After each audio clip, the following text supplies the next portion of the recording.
മുത്തശ്ശികഥ എന്ന സിനിമയുടെ ഒരു വലിയ വിജയത്തിൻ്റെ ആഘോഷത്തിലാണ് മുത്തശ്ശികഥയുടെ ടീം അംഗങ്ങളായ ഞാനും അതുപോലെ തന്നെ വിനീത് ശ്രീനിവാസനും.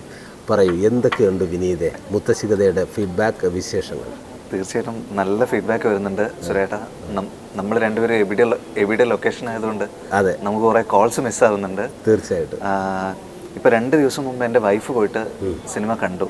അപ്പോൾ അവള് ഞാൻ അഭിനയിച്ചൊരു പടത്തിൽ, ഞാൻ സംവിധാനം ചെയ്ത പടമല്ല, ഞാൻ അഭിനയിച്ചൊരു പടത്തിനെ പറ്റിയിട്ട് ഇത്ര അഭിപ്രായം ഇതുവരെ പറഞ്ഞിട്ടില്ല. അപ്പോൾ ഭയങ്കരമായിട്ട് ഇഷ്ടപ്പെട്ടു എന്ന് പറഞ്ഞു. പറഞ്ഞോ ഇനി സംവിധാനം ചെയ്യേണ്ട, അഭിനയിച്ചാൽ മതി? ഇല്ലില്ല, അങ്ങനെയൊന്നും പറഞ്ഞിട്ടില്ല. അയ്യോ, അങ്ങനെ പറയരുത്. അല്ല, എൻ്റെ അടുത്ത് പറഞ്ഞു അവൾക്ക് ആ ഇങ്ങനൊരു സബ്ജക്റ്റ് ജൂഡ് ചെയ്തു എന്നുള്ള കാര്യത്തിൽ ഭയങ്കര സന്തോഷമായി. ജൂഡിന് എത്രയോ കാലമായിട്ട് അറിയാം, ദിവ്യക്ക് നന്നായിട്ട് അറിയാം. അപ്പോൾ അവളെൻ്റെ അടുത്ത് പറഞ്ഞു അതിലുള്ള ഓരോ ഇൻസിഡൻസും അവൾക്ക് ഭയങ്കരമായിട്ട് റിലേറ്റ് ചെയ്യാൻ പറ്റുന്നുണ്ടായിരുന്നു എന്ന് പറഞ്ഞു. അപ്പോൾ ഈ അച്ഛൻ, അമ്മൂമ്മ, അങ്ങനെയുള്ള ആൾക്കാരുമായിട്ടൊക്കെ അമ്മൂമ്മയും അപ്പൂപ്പനുമായിട്ട് ഭയങ്കര അറ്റാച്ച്മെന്റ് ആണ്. ഇപ്പോഴത്തെ കാലഘട്ടത്തിൽ എനിക്ക് തോന്നുന്നു ഈ അമ്മുമ്മ അപ്പൂപ്പൻ എന്ന് പറയുന്നതെല്ലാം ഇങ്ങനെ മാറി അല്ലേ, വേറൊരു സ്ഥലത്തേക്ക് കൊണ്ട് ഒതുക്കി. എല്ലാവരും ഇങ്ങനെ ന്യൂക്ലിയർ ഇതിലേക്ക് മാറി. അപ്പോൾ ഈ കാലഘട്ടത്തിൽ എല്ലാവരും കണ്ടിരിക്കേണ്ട ഒരു സിനിമയാണ് ഒരു മുത്തശ്ശികഥ. അതിന് കാരണമുണ്ട്, ഒരുപാട് കാരണമാണ്. ആ കാരണത്തിലേക്ക് ഞാൻ വരാം. അതിന് മുമ്പ് വേറൊരു നടക്കുന്ന സത്യം കാണാത്തവർക്ക് ചിലപ്പോൾ അറിയില്ല, കണ്ടവർക്കൊക്കെ മനസ്സിലാവും. എനിക്ക് ജനിക്കാതെ പോയ എൻ്റെ അച്ഛനാണ് ഈ ഇരിക്കുന്നത്. കഥയിലെ കാര്യമാണ് പറയുന്നത്. അല്ല, ഇതില് സുരാജേട്ടൻ്റെ ക്യാരക്ടറിന്റെ അമ്മയായിട്ട് അഭിനയിച്ചത് അവരുടെ ചെറുപ്പകാലത്ത് പ്രണയിക്കുന്ന ഒരാളായിട്ടാണ് എൻ്റെ ക്യാരക്ടർ വരുന്നത്. അതുകൊണ്ടാണ് ഇങ്ങനെ പറഞ്ഞത് പ്രക്കാതെ പോയ അച്ഛൻ. അല്ലാണ്ട് ഒരിക്കലും ഞാൻ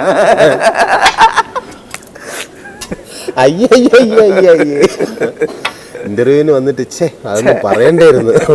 ഓക്കെ, ഈ കാലഘട്ടത്തിൽ കണ്ടിരിക്കേണ്ട ഒരു സിനിമയെന്ന് പറയാൻ കാരണം നമ്മുടെ കുഞ്ഞു കുട്ടികൾ മുതൽ കല്യാണം കഴിക്കാൻ ആഗ്രഹിക്കുന്നവർ, കല്യാണം കഴിച്ചവർ, പ്രായമായ ആൾക്കാർ എല്ലാവരും കണ്ടിരിക്കേണ്ട ഒരു സിനിമയാണ് ഒരു മുത്തശ്ശികഥ. അതിന് കാരണങ്ങളുണ്ട്. എനിക്ക് തോന്നിയിട്ടുള്ളത്, ഈ അമ്മേനെയും ഭാര്യേനെയും ഒരു വീട്ടിൽ താമസിപ്പിക്കുമ്പോൾ ആ ഡയലോഗ് അതിൽ തന്നെ ഉണ്ട്, ഒരു ജൂറി പുരസ്കാരങ്ങളും കൊടുക്കണമെന്ന്.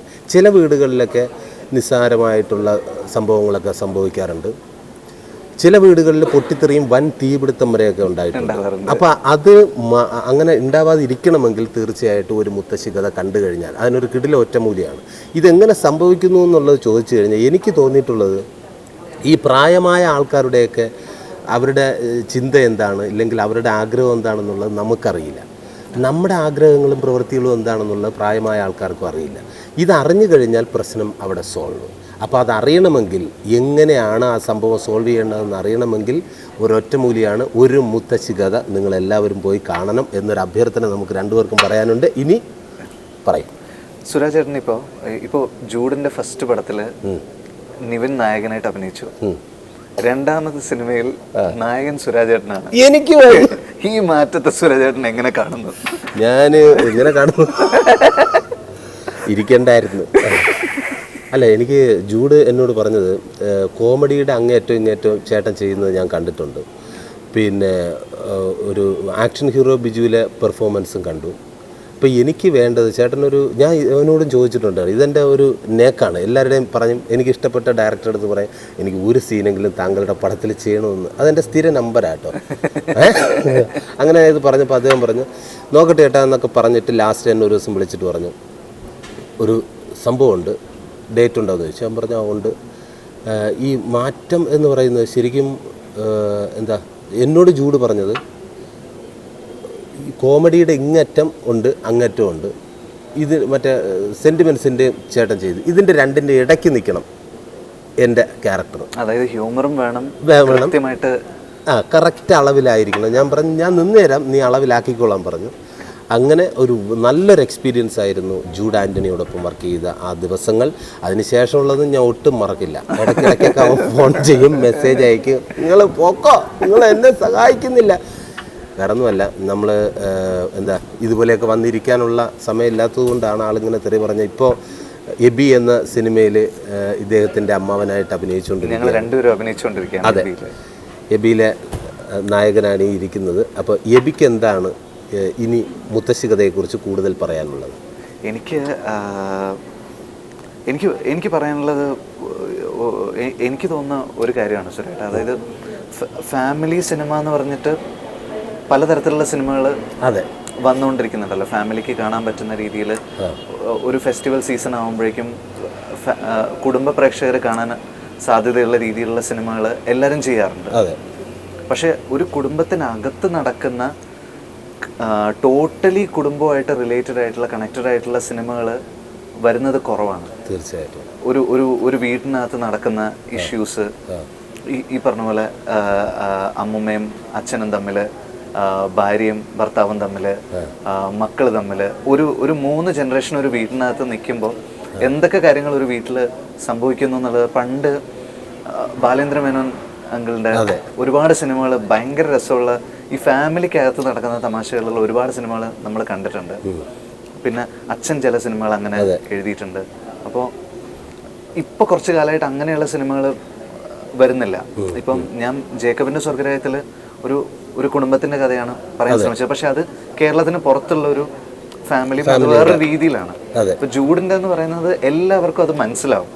നമ്മുടെ നാട്ടിൻ പുറത്തുള്ള അല്ലെങ്കിൽ എവിടെ എല്ലാ സ്ഥലത്തും കൊണ്ട് പ്ലേസ് ചെയ്യാൻ പറ്റുന്ന ഒരു കേരളത്തിന്റെ കൃത്യമായിട്ടുള്ള സ്വഭാവമുള്ള ഒരു കുടുംബമാണത്. അപ്പോൾ അതുകൊണ്ട് തന്നെ കേരളത്തിലുള്ള കുടുംബ പ്രേക്ഷകർ എല്ലാവരും ഈ സിനിമ നന്നായിട്ട് റിലേറ്റ് ചെയ്യുമെന്ന് എനിക്ക് തോന്നുന്നുണ്ട്. തീർച്ചയായിട്ടും. പിന്നെ നല്ലൊരു മെസ്സേജും ഉണ്ട്. ഈ വൻ പൊട്ടിത്തെറികളൊക്കെ ഒഴിവാക്കാൻ ഞാൻ നേരത്തെ പറഞ്ഞ പോലെ തന്നെ ഒറ്റമൂലി ഒരു മുത്തശ്ശി കഥ, ശരിക്കും ഇത് ഒരു മുത്തശ്ശിയൊന്നുമല്ല, ഒരു 1.5 മുത്തശ്ശി കഥയാണ്. കാണാത്തവരുണ്ടെങ്കിൽ തീർച്ചയായിട്ടും തിയേറ്ററിൽ പോയി സിനിമ കാണുക. ഇത് എനിക്ക് തോന്നുന്നു നമ്മുടെ ജൂഡ് ആൻ്റണി സംവിധാനം ചെയ്ത, ഇനി അദ്ദേഹം എത്ര തന്നെ സിനിമകൾ എടുത്താലും ഇത് അദ്ദേഹത്തിൻ്റെ ഒരു കയ്യൊപ്പ് ചാർത്തിയ ഒരു സിനിമ തന്നെയായിരിക്കും ഒരു മുത്തശ്ശി കഥ. ഇനി പറയും ഒരു പാട്ടും കൂടെ സത്യം ആൾക്കാർ പ്രതീക്ഷിക്കുകയാണ്. ഒരു 2 വരി മുത്തശ്ശി കഥയിലെ തന്നെ ഒരു പാട്ട്. തെന്നൽ നിലാവിൻ്റെ കാതിൽ ചൊല്ലി, മണ്ണിൽ മഴത്തുള്ളി മെല്ലെ ചൊല്ലി, തേനൂറുമാവാക്കു നിൻ കാതില ചൊല്ലാം ഞാൻ.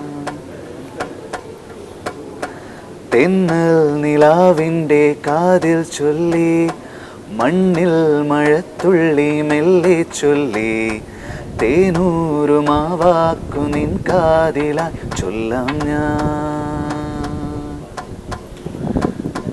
രാക്കിനാവിൻ തീരങ്ങളിൽ എന്നെന്നോ വന്നു നീ, കാത്തിരുന്നു ജന്മങ്ങളായി നിന്നെ ഞാൻ. തെന്നൽ നിലാവിൻ്റെ കാതിൽ ചൊല്ലി, മണ്ണിൽ മഴത്തുള്ളി മെല്ലെ ചൊല്ലി,